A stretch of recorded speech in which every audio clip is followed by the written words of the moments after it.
പൗരാണിക മൂല്യം. എല്ലാ കാര്യങ്ങൾക്കും ഒരു സയന്റിഫിക് എക്സ്പ്ലനേഷൻ, ശാസ്ത്രീയമായ വിശദീകരണമുണ്ടെന്ന എൻ്റെ വിശ്വാസം കൂടുതൽ ദൃഢമായി.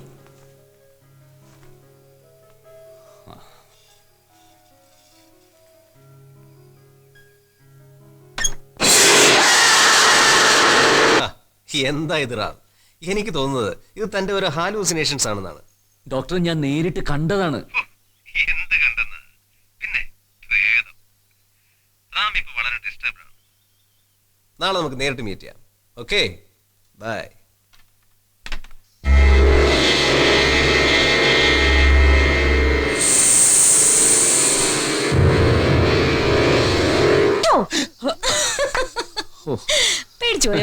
പുറകിൽ വന്നിട്ട് ഇങ്ങനെ അനുമാൻ ഭണ്ഡാരം കാണിച്ചിട്ട് പേടിച്ചു പോയോന്നോ? ശാസ്ത്രത്തിൽ മാത്രം വിശ്വസിക്കുന്ന ഡോക്ടർ രാംദാസിന് ഇപ്പൊ പേടിയുണ്ടല്ലേ? നീ നല്ല മൂഡിലാണല്ലോ. എന്താ ഫിറ്റാ? എന്താന്നറിയില്ല, ആ വാസ്തുവിന്റെ ഒക്കെ പണി കഴിഞ്ഞ ശേഷം ഒരു പ്ലസന്റ് ഫീലിംഗ്. ആക്ച്വലി ഇതിലൊക്കെ അർത്ഥമുണ്ടല്ലേ? അതെ, നീ പെട്ടെന്ന് റെഡിയാവ്. നമുക്കിന്നൊരു സെക്കൻഡ് ഷോയ്ക്ക് പോവാം. ഞാൻ പറഞ്ഞില്ലേ, വാസ്തു കഴിഞ്ഞതിന് ശേഷം നല്ല മാറ്റമുണ്ട്. ഞാൻ ഇപ്പൊ റെഡിയാവാട്ടാ.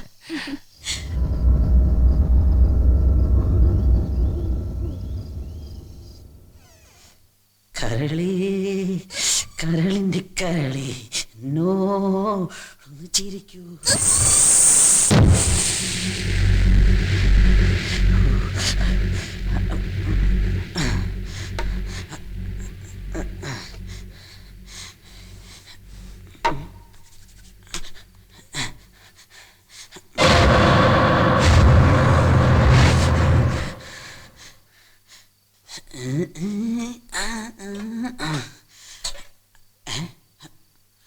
ശരി, എല്ലാം പൊടി കെട്ടി പോയേക്ക. സിനിമയ്ക്കോ കൊണ്ടുപോയില്ല, ഭക്ഷണമില്ലാന്ന് പറഞ്ഞ ചപ്പാത്തി കടലക്കറി.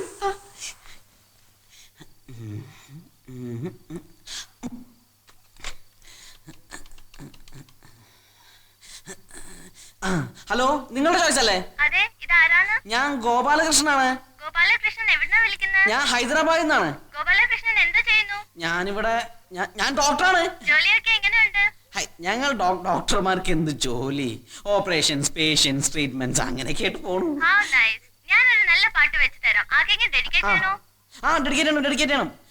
നാട്ടിലുള്ള എൻ്റെ അച്ഛൻ, അമ്മ, ചേട്ടൻ, ചേച്ചി, പിന്നെ ചേട്ടന്റെ ഫാമിലി ഉണ്ട്. ചേട്ടന്റെ ഫാമിലി 3 മക്കളുണ്ട്. പിന്നെ ചേച്ചിയുടെ ഹസ്ബൻഡിന്റെ അളിയൻ ഷാർജല, ആ അളിയന് വേണ്ടിയിട്ടും. പിന്നെ അളിയന്റെ കൂട്ടുകാരുണ്ട് സതീശനും സതീശന്റെ ഫാമിലിയും.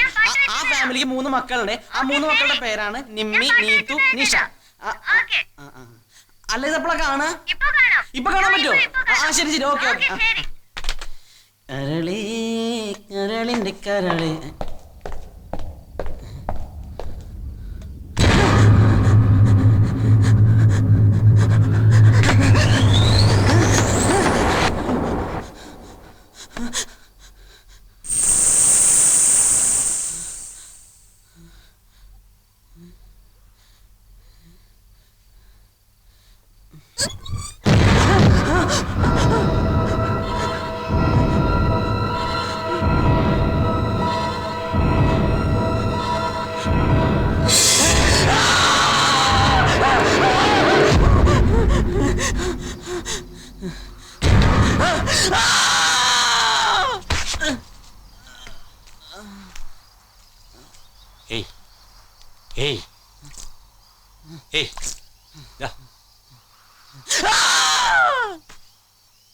എന്തു പറ്റി?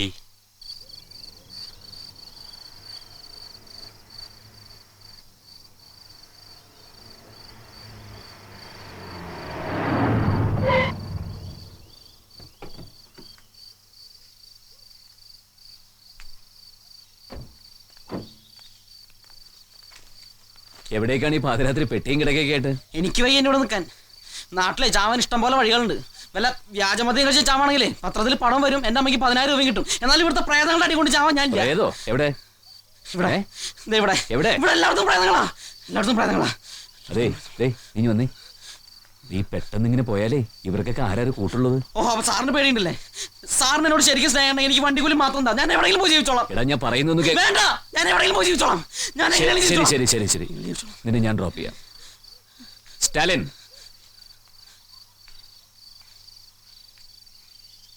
തിരിച്ചു വരുമ്പോ നിങ്ങൾ എനിക്കൊന്ന് കാണണം.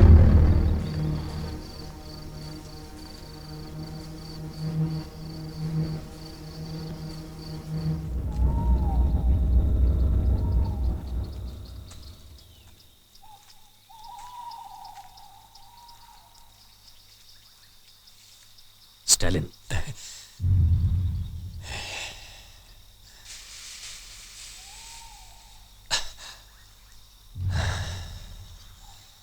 സ്റ്റാലിൻ, ഈ വീട്ടിൽ നടക്കുന്ന സംഭവങ്ങൾ നിങ്ങൾ അറിയുന്നില്ല എന്ന് നടിക്കരുത്.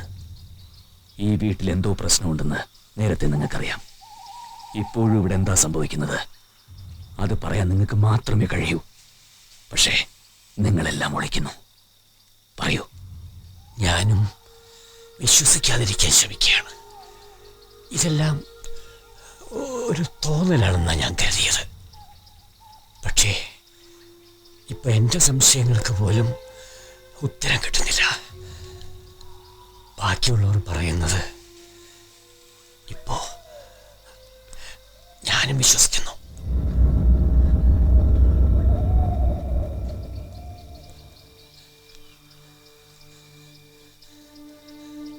ഈ കാണുന്നത് എൻ്റെ മകന്റെ കല്ലറയാണ്. ദുർമരണമായിരുന്നു.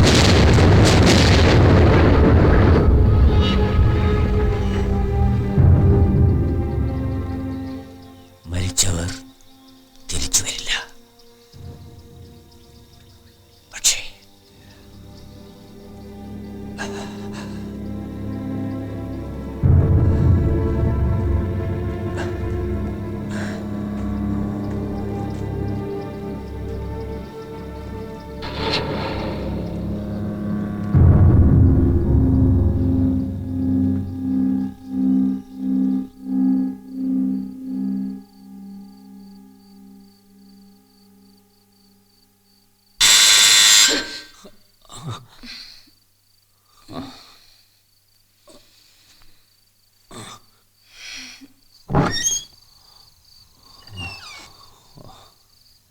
നമസ്കാരം സാർ. ഞങ്ങൾ അടുത്ത ഗ്രാമത്തിലുള്ളവരാ. അവിടെയുള്ള ഒരാൾ എന്തോ കണ്ട് പേടിച്ച് നിലവിളിക്കുന്നു. ശരീരമാകെ വേർത്ത് പിച്ചും പേയും ഒക്കെ പറയുന്നു. ഹോസ്പിറ്റലിലോട്ട് കൊണ്ടുപോകാന്ന് വെച്ചാൽ നല്ല ദൂരമുണ്ട്. സാറൊന്ന് വന്നാൽ കൊള്ളായിരുന്നു. അല്ല, ഇവരിവിടെ തനിച്ചേ ഉള്ളൂ. ഇവിടെ ഞങ്ങളിൽ ആരെങ്കിലുമൊക്കെ നിൽക്കാം സാർ. സാറൊന്ന് വന്നേ പറ്റൂ. ഒരു മിനിറ്റ്, എന്താ വരുന്നു?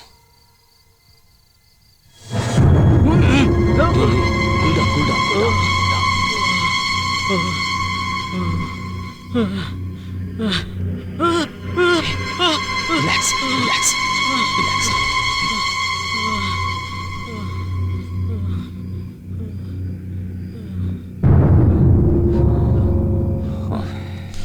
ഭയപ്പെടാനൊന്നുമില്ല. എന്തോ കണ്ട് പേടിച്ചതിന്റെ ഷോക്കാ. കുറച്ച് കഴിയുമ്പോൾ മാറിക്കോളും. ഞാൻ ഫസ്റ്റ് എയ്ഡ് കൊടുത്തിട്ടുണ്ട്. അയാൾ എന്ത് കണ്ടാ പേടിച്ചത്? സാർ, ആ റിപ്പറുടെ പ്രേതം കണ്ട് പേടിച്ചു എന്നാ പറയുന്നേ.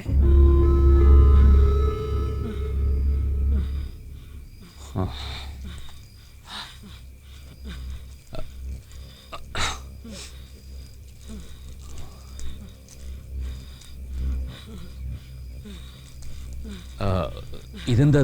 സാർ, ഇത് ഇവിടുത്തെ ഒരു ആചാരമാണ്. പ്രേതബാധ അകറ്റാനുള്ള ഒരു പ്രയോഗം. ഓ, സാർ, വീട് വരെ ഞങ്ങൾ ആരെങ്കിലും കൂടെ വരാം. ഈ രാത്രിയിൽ ഒറ്റയ്ക്ക് സാർ ഈ വഴി കൂടെയുള്ള നടത്തം വേണ്ട. ഏയ്, അതൊന്നും കുഴപ്പമില്ല, ഞാൻ പൊക്കോളാം. സാർ, കാകടായിക്കോ. അയ്യോ, ഇതൊന്നും വേണ്ട. അല്ല സാർ, ഇത് കയ്യിലിരിക്കട്ടെ. വേണ്ടെന്ന്.